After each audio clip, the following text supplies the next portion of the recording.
So, speaking off the cuff again about the things that are flowing through my mind, about what is the nature of the mind itself. So if you've been listening to me recently, in the last few years even, I'm saying that the mind itself is artificial intelligence. Thinking is an artificial thing. And the only laboratory that I can really study is how does my thinking occur? How do I think about thinking?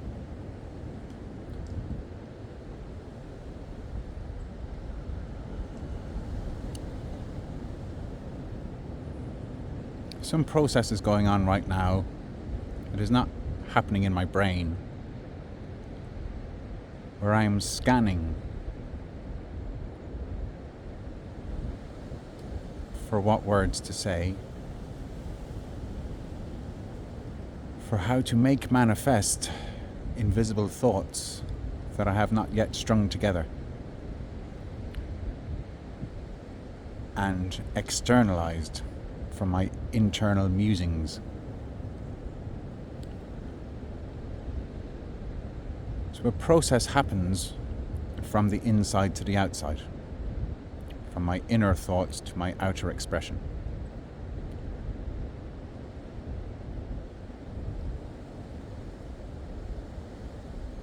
Thinking about thinking about thinking about thinking about expressing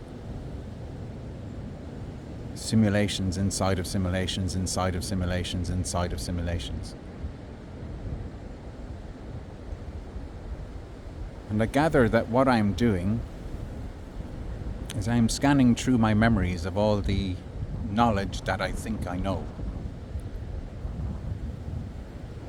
And I'm trying to see connections that up until now I've overlooked.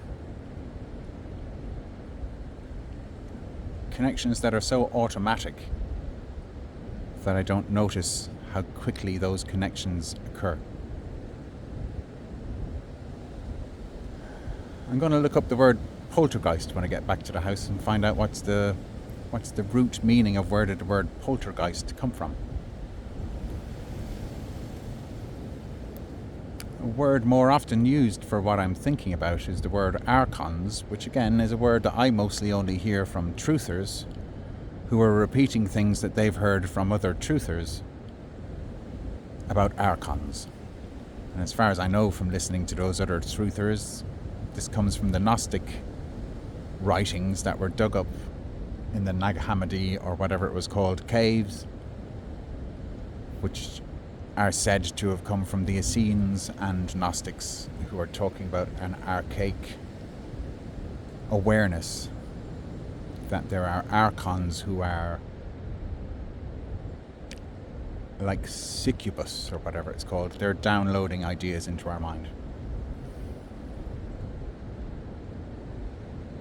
And John Dee is one of the historical examples of people in archaic times not so long ago, 400 or 500 years ago. And John Dee is said to have been downloading a language of angels with this other guy who was channeling these angels. And this is in the realms of the occult and magic. For John Dee was said to be an alchemist and a magician in a society where there were many magicians and where alchemy was the name for science before the Enlightenment. And in more recent times it gets called science instead of being called alchemy.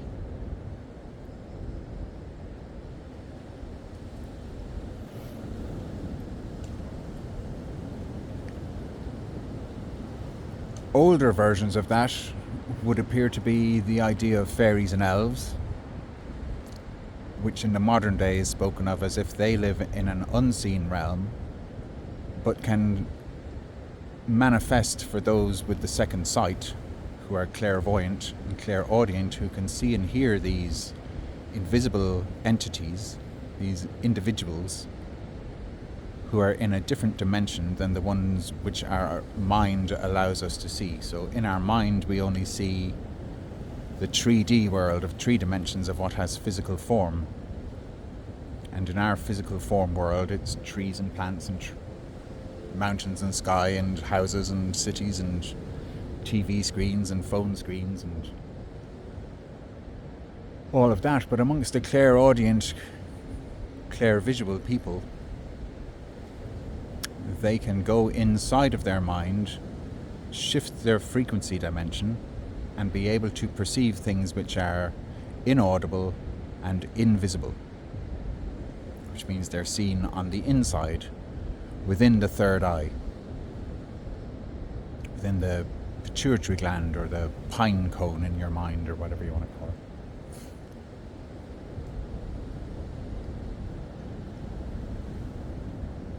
It's also called intuitive knowledge, which is also called esoteric as opposed to exoteric. It's got inner meanings which are not obvious on the outside. And that's called being able to see behind the veil or between the worlds. So again, the idea there is that there are other beings, extraterrestrials or fairies or God or angels or demons or archons or poltergeists who are able to affect what's physical to some degree. If a physical human being opens portals, particularly, to allow them into this world.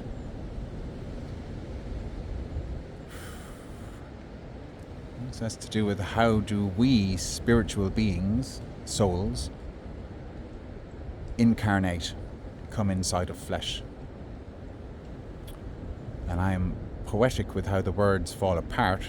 So the word that I'm teaching here is the word incarnation. Carn being Latin or whatever for flesh. So to incarnate is to come inside of flesh.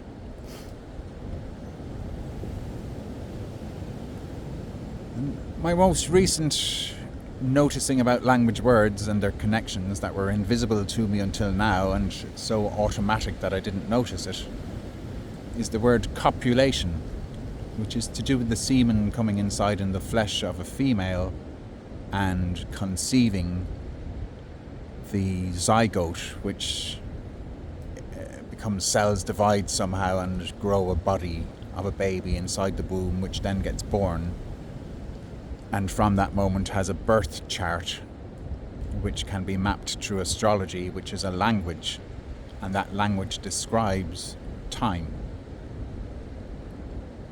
And this comes to the mind. The mind develops through the incarnation in flesh.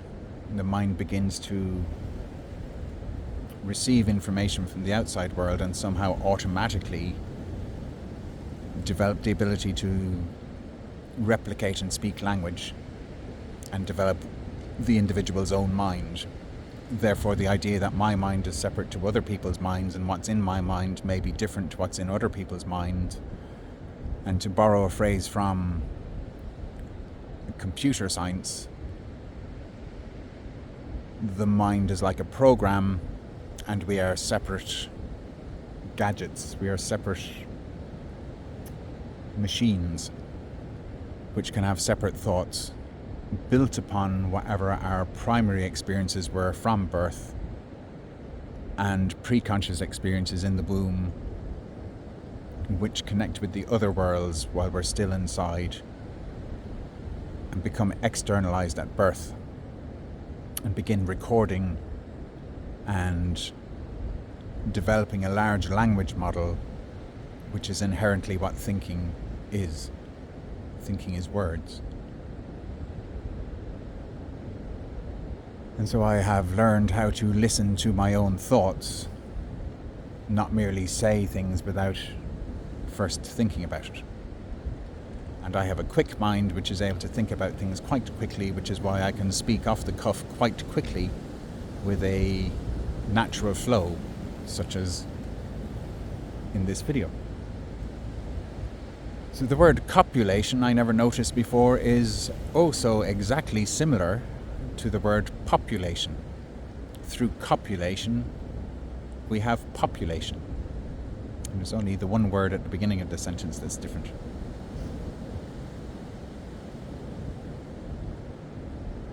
It's similar to the word creation, is only one letter, no letters different actually, but creation and reaction. Create and react.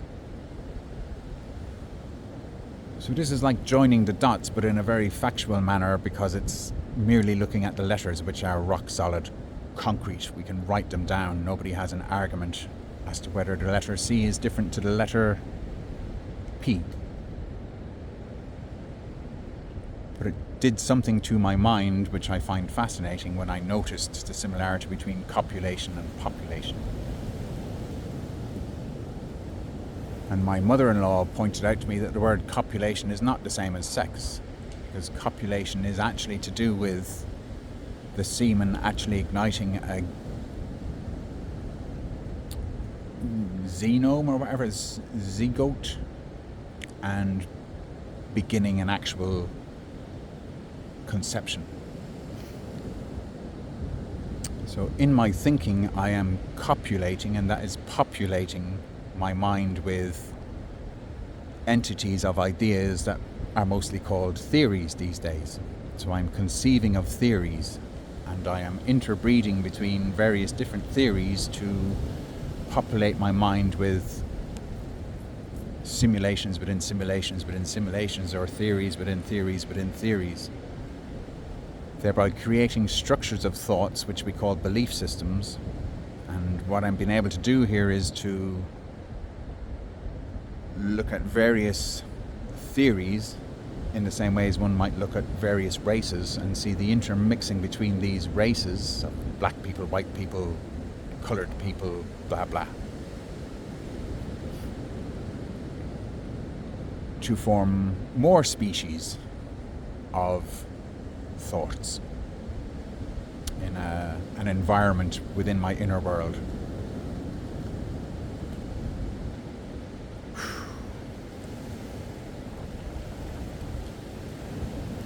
So in that sense, I can see that archons are bodies of thought, like a race of beings who live within our mind, in our psyche, which is where the mind meets the brain, or where the mind meets the spirit world, or something like that, which is where the word psychosis comes from, is the meeting place between my thoughts and the outside world.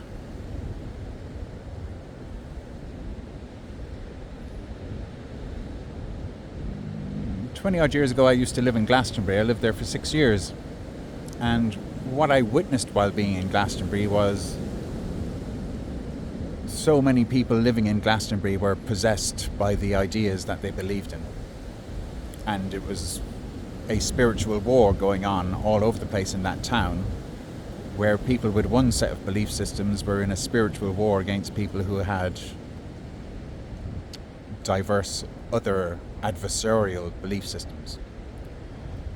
So, like, one version of Christianity can be at war with other versions of Christianity, Protestants against Catholics, or Christians against pagans, or Christians against Muslims, or in the likes of Glastonbury, Hindus, Hare Krishnas, all of those various many different belief systems who had judgments against other people's belief systems that my belief system is correct and yours is nonsense. Either seeing the similarities and going, yeah, isn't it great that we have diversity?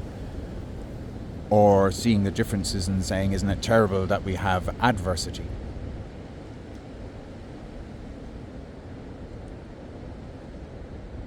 So here, it was easy to see that people who'd taken far too many mushrooms or DMT or acid or any of these other drugs, ayahuasca, DMT,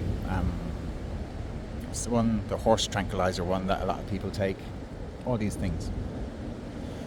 It's easy to see that when somebody is in that altered state of mind, they can open portals in their mind that allow them to connect to invisible entities, and that individual entities were actually able to hide in the recesses of those people's psychosis, which meant that an awful lot of people never actually came down out of those heightened states of super consciousness and were not able to reintegrate back into their own normal lives.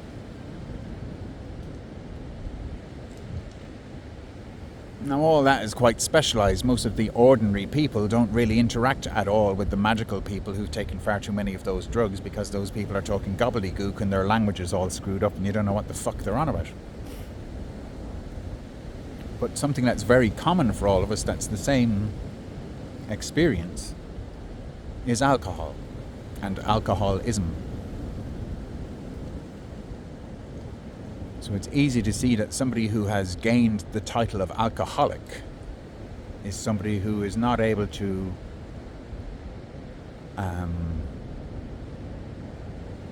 resist the temptation to drink alcohol every single day. Or if they manage to give it up for a while, live in fear of taking a drink and not being able to stop again. And therefore, the alcohol is making the decisions. And with alcohol, the very strong alcoholic beverages are called spirits, and that directly links through language to the idea that people who are imbibing these spirits are bringing actual spirits in spiritual people having spirits in them and being able to disinhibit the conscious mind so that they will say and do things which normally they would be inhibited from by social norms. So what's normal is connected to the Normans, who are responsible for creating the language which we now call English and French. It's a deer that just ran by. It's my dog that just ran by chasing a deer. So there's nature doing its thing.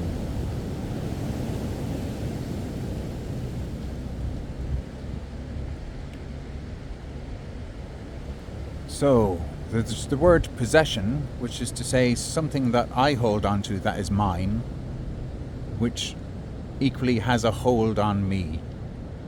And I can worry about my possessions in case someone else interferes with them. And I can worry about my possessions in case somebody takes my possessions away, robs my house, defrauds my bank account, ruins my reputation.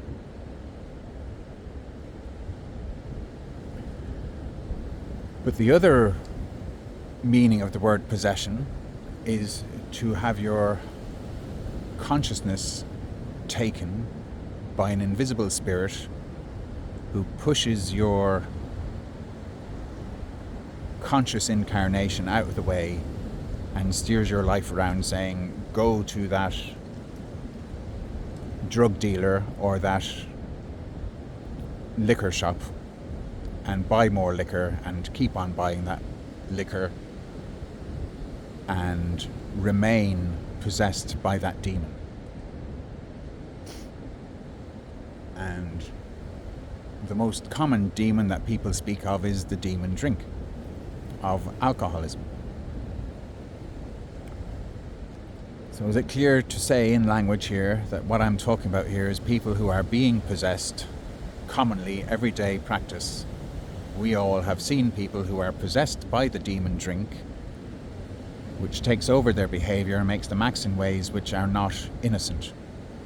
They have been polluted by a foreign entity from a different dimension who opens a portal in your life and is able to control you, remote control through your psyche, affecting your decisions.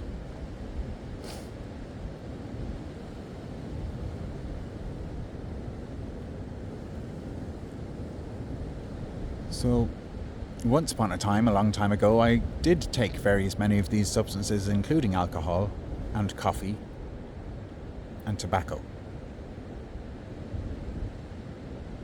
and became addicted. Addicted in the sense of diction, addiction. Something was added to my diction that affected what I was saying. Is that a good way of putting this across? Of how subtle and simple this is. People can be possessed by an idea. People can be possessed by ideals. People can be possessed by belief systems and by religions and by gods and by the one God.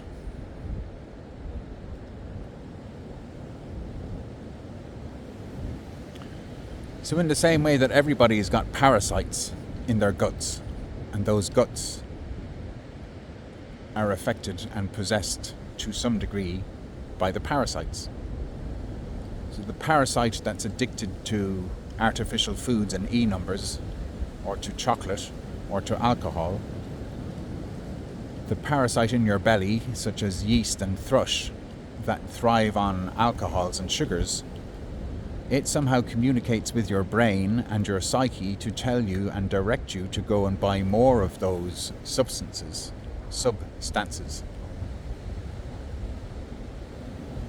which again is where the word addiction is relevant. So addiction and dictionary sort of indicates to me that we're addicted to words and we're addicted to information, which is to say that we are trying to work something out with these demons, with these parasites, with these archons, with these spirits. Something to do with spirituality, something to do with evolution, something to do with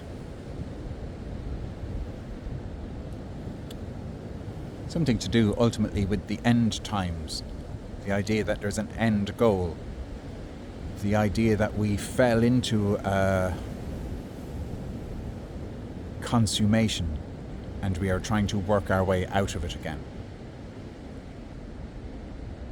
The idea that we fell into incarnation from the Garden of Eden story and we are working our way out of the prison planet to get back into the heavenly state. So that the word state is another name for nation,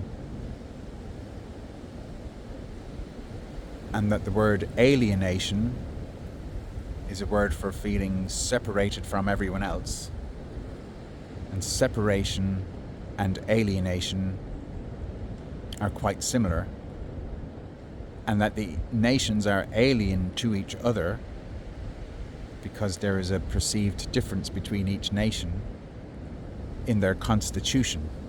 Constitution is the name for the set of words that are written down in documents which differentiate between how this country's constitution is made up as relative to other constitutions that have been made up in the legalese system that sounds like English but is a separate magical language. We're back to diction and the word jurisdiction. So the point here in mentioning Glastonbury is it was apparent to me in Glastonbury that at times I became possessed when, for example, I drank so much spirits that I would black out. So if you're having a blackout, that means that the demon drink has so saturated your blood chemistry that you're acting in ways that you normally wouldn't act, and you're saying things in ways that you wouldn't normally say things, and you're slurring your words in ways that I would not normally slur my words. But also with the muse, that one is able to achieve altered states of mind in which one can flow poetry far easier than one can if one is merely in one's analytical state of conscious mind, speaking in a way of lowest common denominators so that everyone else might understand what I'm saying. And the more that one follows one's own weird is the less one is speaking common parlance with common understanding, the more one is speaking in a state of psychosis, which is not the normal state of society.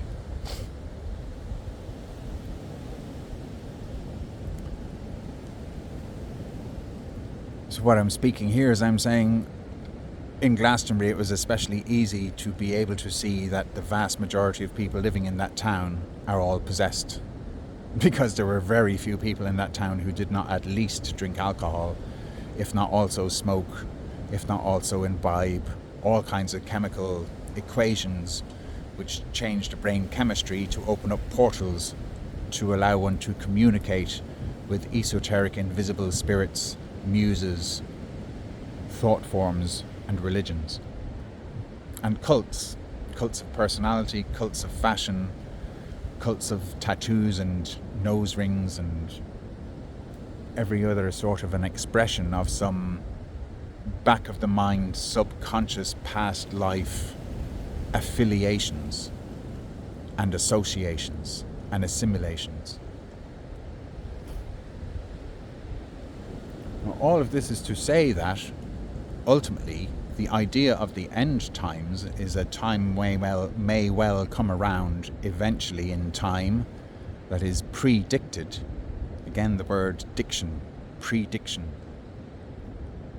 It is predicted that eventually a time will come where the demonic will be separated from the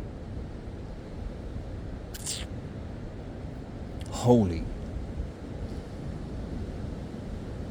I'm going to put that in a different way, where the partial fractions will separate from the whole beings who have worked out the sub-equations to become whole. The partial vanishes when wholeness comes is the primary diction that I'm aware of from the New Testament. Perhaps St. Paul, 1 Corinthians 13, definitely St. Paul. The partial vanishes when wholeness comes. I may speak in tongues of men or angels, but if I am without love, I am nothing.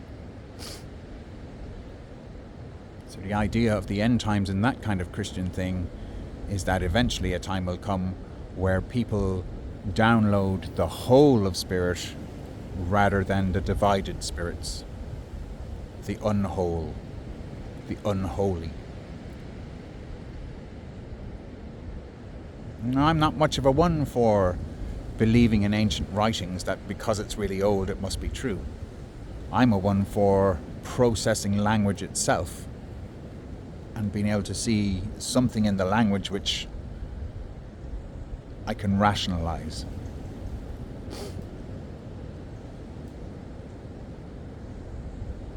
To be able to discern between the wheat and chaff of complete gobbledygook, onomatopoeia, and strict logical, rational, scientific diagnosis of data.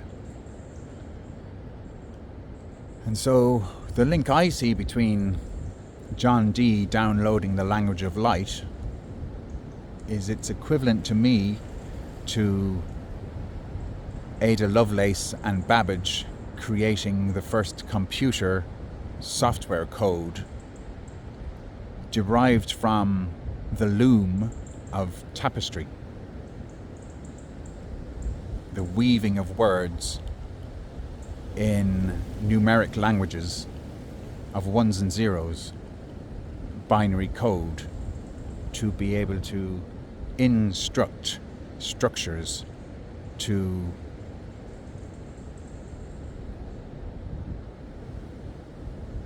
break down the language into its most basic instincts in a search for being able to codify truth itself. So the idea that one can eventually compute the basis of language intelligence itself in order to be able to complete the download and become enlightened in light end. But these are all dualistic constructs. To become enlightened is, to some degree, the idea of getting away from darkness, as if darkness is bad and light is good. These are familiar themes in the stuff that I've written and have spoken before. These are things I've been thinking about for a very long time. Likely as not as a teenager, long before I ever drank any alcohol or smoked any tobacco. And to some degree, that makes me a peculiar person, because I think about things in great depths that are internally generated rather than simply believing what someone else says because they, I believe, know better. Or yes, better, to play with the language. And what I'm saying here at this point is that to some degree everyone is possessed. We all have possessions. We all seek to defend our possessions. Very few people completely give up all possessions and completely live in the moment and completely trust spirit to maintain their lives and their prosperity in nature, like the birds and bees. Again, attributed to Jesus, be like the birds and bees. Why use your mind to try to predict the future and live in fear of loss and lack, starvation, past experience? And the difficult, perhaps even dodgy idea about the Christianity is it's saying that this physical world is not the real world, that the real world is in some place called heaven with the Heavenly Father, that your parents are not your true parents, your children are not truly your children, and entrust everything to the intelligence of the Holy Spirit to guide you, rather than trusting in your religious leaders or your governmental leaders or your militaristic leaders or your scriptures. Prescripted predictions. So scriptures are software code, and the example of that is how the scriptures of the Hebrew language, if that's what it's called, of the Jewish people, if that's what they're really called, in the Middle East, if that's a fair name for it, in Palestine, if that's a fair name for it, in Israel, if that's a fair name for it, between these nations who are at war.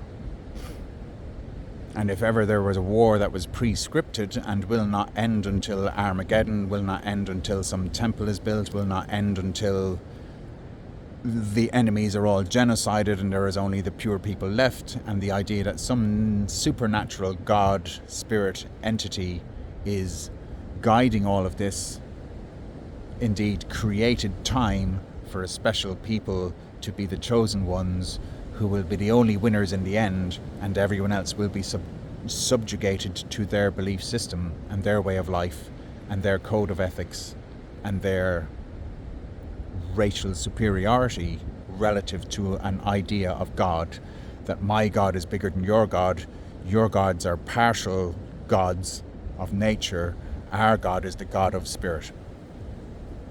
And that is playing out particularly for the last 3 months again, to the point where most everyone is numb to it at this stage, because there's almost nothing that anyone can do to stop that war, because it's a supernatural war being acted out in the physical plane.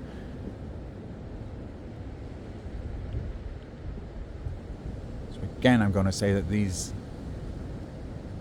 people are possessed by religious ideas which guide them to keep repeating the traumatic traumas, the traumatic patterns, inspired to build a military might strong enough to destroy the other militaries.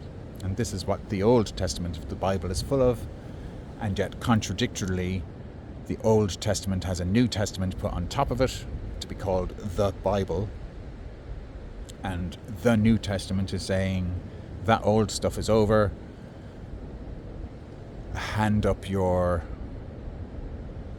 Put your hands up, turn the other cheek, stop fighting, trust in spirit, And many Christians will say, trust in spirit, don't trust spirituality. Spirituality is actually demonic. And I'm just pointing out the word spirituality has the word duality in it. My overall conclusion about the resolution of all of these things is that the human mind is a binary system. Either or, good or bad, everything's dualistic, polarized. And my internal thoughts around all of this stuff is saying, well, what about the heart? The heart is actually a heart field. It's not polarized. It's not divided in the way that the brain is. It's not polyistic the way the guts are. It's not instinctual in the way that the instinctual part of the brain stem is. So the word healing, where our souls are grounded to the earth by our heels, the weak point of the Achilles heel, as it's called, the tendency in the tendons to hold stress in the body that affects our understanding of how to survive in this world.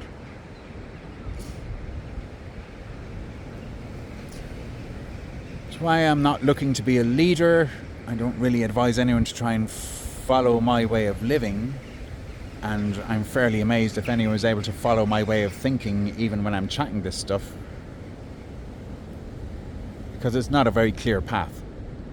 It's not a very obvious, this is right and that's wrong. Essentially what I'm saying is that there's an overall field of unity in the heart which we have not yet evolved to be able to live by. So as much as the word live backwards is evil, the word love backwards is evolve.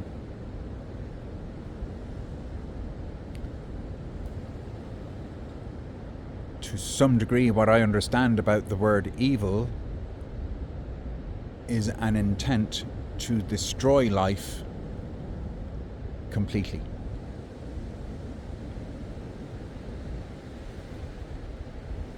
The reverse of life is death. Kind of idea. So in a way, war is an evil thing, murder is an evil thing. In essence, suicide could be said to be an evil thing. But here I want to talk about emotional charge, to have positive emotions or negative emotions. The positive and negative judgments upon emotions is the evil part, because it's the splitting of the whole is what's evil. To no longer be living in the heavenly natural state represented by Eden is to be subdivided, giving birth to little splinters of ourselves, incarnated. Now, I find a very beautiful analogy, again in the words, around incarnation. So to incarnate is the choice by soul to incarnate, to come inside the flesh through copulation, creating an ever-expanding population. The question there is, well, where's all these extra souls coming from? If everybody has a soul and there was once 1 million people on the planet, now there's nearly 8 billion people on the planet, was there once only 1 million souls and now there's so many orders of magnitude more souls? Is this to do with the splintering of souls continually subdividing through internal polarizations? But the analogy that I find fascinating about incarnation is that in the modern world, all the nations are incarnations, because all the nations, we're all driving cars. The interesting thing I find there, and this has links to the Christian concept that we are not the body, we are coming into the body, but we are not the body. My mind isn't in my brain. Actually, the whole physical realm is in the mind.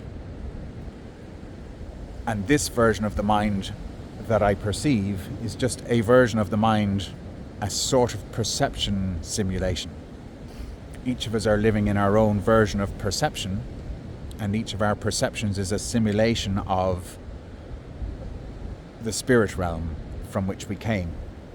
So the idea there is that time and space is actually a mental construct, and souls come inside in the mental construct in a similar way to a child can go inside of the PlayStation world or the virtual world when they're playing their games and interact with other people through the screens, and there is some level of soul interaction going on and making friends with people in that virtual world, but the virtual world itself is not actually really real.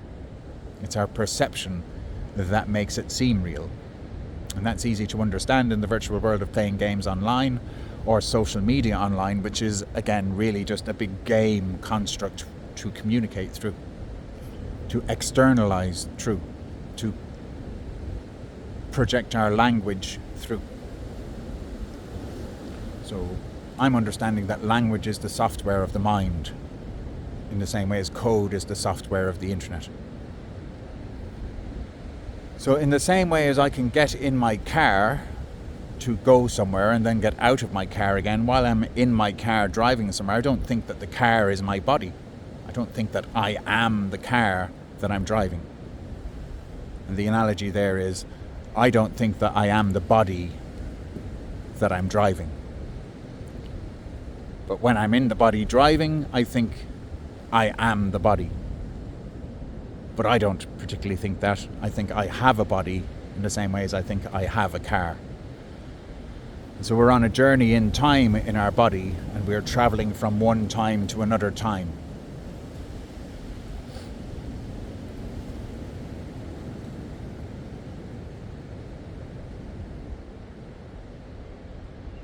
I possess a body. I am a spirit possessing a body. But in the same way as someone else could get in my car and drive to where it wants to go to, someone could push my soul out of my body temporarily and drive my body to somewhere like the alcohol shop to buy more alcohol. The spirit of alcohol could take over the driving of my body and drive me to the shop to buy alcohol instead of driving me to my divorced wife's house to actually turn up to my appointment to see my kids, or work, or church, or whatever it is that I would choose to do if I wasn't possessed by the alcohol spirit pushing me into the passenger seat while it drives me to its stronghold, its drug den, its whatever. And equally, people can be possessed by their career and not visit their children. Do you see what I mean? Not visit their parents.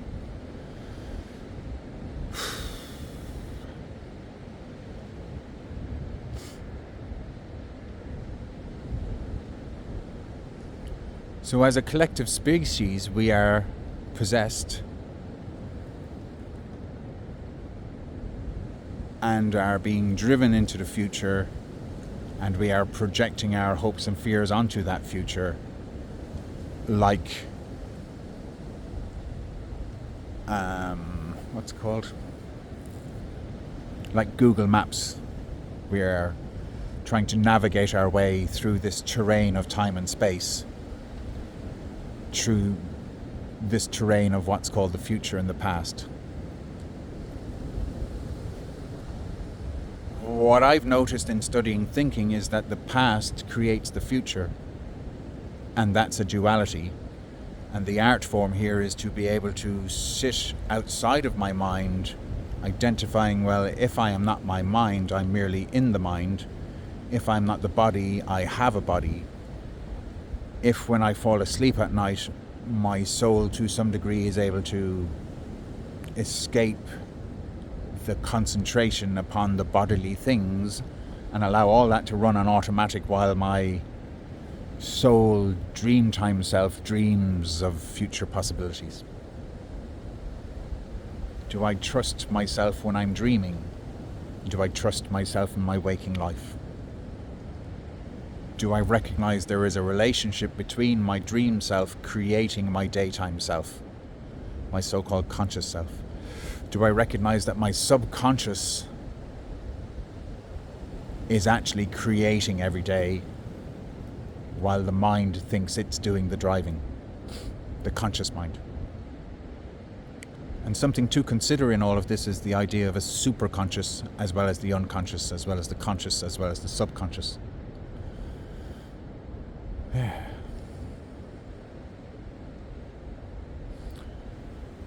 So what's in my mind is what I have taken in, which is in my memory.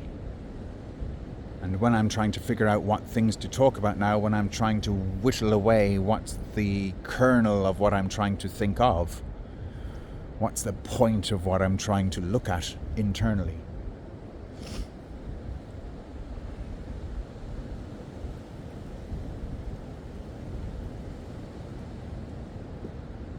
It's my memories that my automated mental self is searching through in order to find what words to say next. Because without memory, I don't even know what any words mean. Words create the artificial construct of what we think is the conscious self and society and nations and a one world government and religions and ultimately how we are creating a future. And back to John Dee, back to Ada Lovelace and Babbage, back to the creation of the first computer, back to World War II, the Enigma machine, the creation of mechanical computers which are actually communicating with the superconscious realm, which is why now there's such a big fear that the artificial intelligence is actually an entity, and that entity is stealing our souls, is driving us forward, is making all our decisions for us, is controlling what we're allowed to think. And when you get to the nano bio digital convergence ideas, the idea that the artificial intelligence, the alien intelligence, AI, alien intelligence, is actually taking over the body of humanity as a whole, and the question therefore of what is free will, which again comes back to the religious ideas of what is the God who cursed Adam and Eve to fall down to a physical realm where we have babies and have to work our asses off to feed them, therefore making life not really have any free will, because we're actually in a subconscious prison planet. So the consciousness is trying to break free from the subconscious, but again, these are just dualistic ideas, and bring it back to the heart of what is love. Now, oxytocin is seen as the love chemical, but I've realized, especially lately, oxytocin as a word represents a switch, which can go from I love what I love, but if you threaten what I love, then I will hate and I will attack and I will murder you if I think you're trying to murder me, which is a question of perception in law. Yeah, that's probably quite a long video, and I'll probably leave it there for now, because it's definitely gotten quite late. Oh, and I can see up in the sky there, we are pretty much on a full moon. Didn't quite realise that. Last time I saw the moon I thought it was yesterday, and it didn't look anywhere near as full as it looks right now. Oh, if I get my head out of the way, you can see it there. Whee! Oops. It's hard to point at. There's the moon. Woohoo! The big luminary in the sky.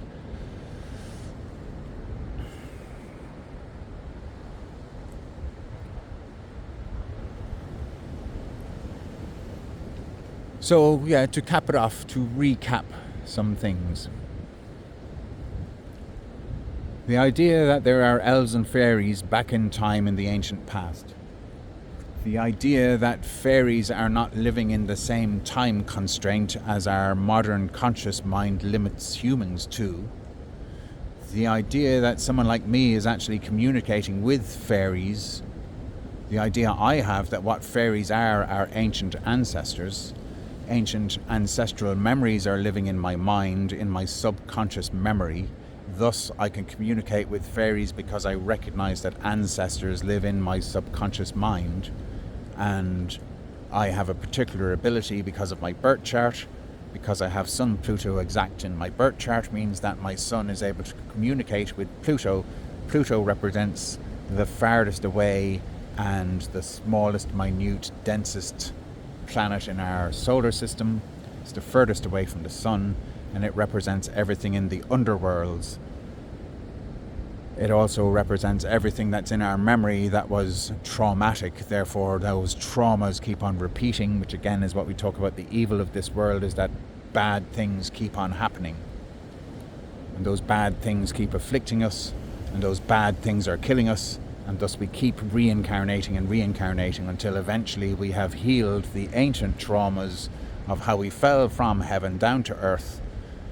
Roughly how God, masculine, kicked the mother feminine out of heaven down to earth, and she, being magnetic, actually pulled all of our souls eventually, even the angels, and eventually even God itself will come to earth as a frequency, but it cannot really come to earth and embrace the mother and apologize until light learns to love rather than merely judge.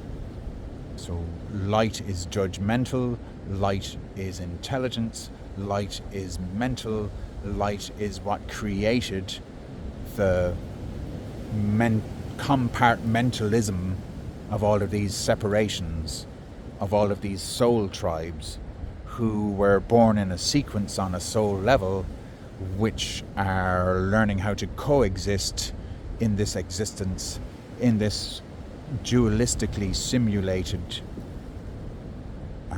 subatomic version of spirit. Gosh, but they're big sentences. And I'll leave it there. Hey, if anyone actually understands what I'm on about, do please try to give me some feedback.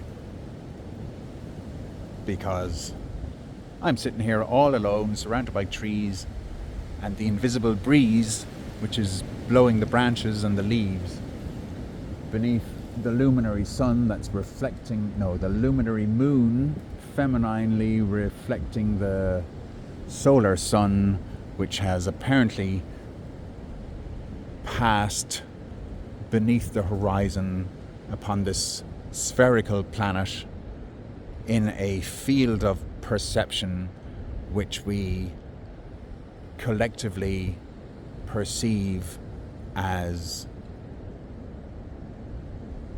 a universal existence based on knowledge passed on from previous generations and modern science telecommunication abilities. Yeah, give some feedback. Thanks for listening. Fair play to you. Hello, fellow humans. And goodbye.